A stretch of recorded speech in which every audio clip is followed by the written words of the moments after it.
sarà Conegliano.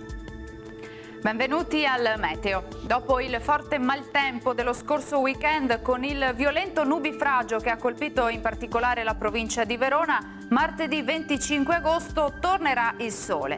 Vediamo la situazione nel dettaglio. Sul Veneto pressione in nuovo aumento, bel tempo con ampio soleggiamento dappertutto, sarà asciutto e stabile con cielo sereno o al massimo velato. Per questa giornata non sono previste precipitazioni degne di nota.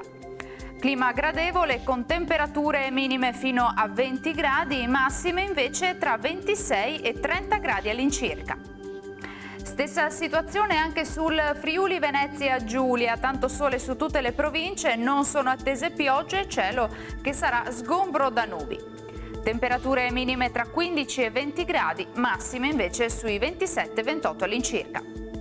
Ci spostiamo infine sul Trentino Alto Adige, anche qui sarà soleggiato ovunque, qualche addensamento ma del tutto innocuo sarà possibile sui settori alpini di confine. Temperature minime sui 14 gradi, massime intorno ai 27 gradi.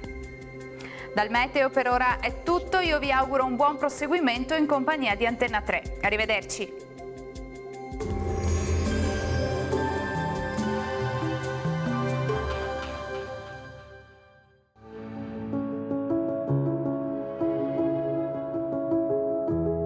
Ad accogliervi sarà Conegliano.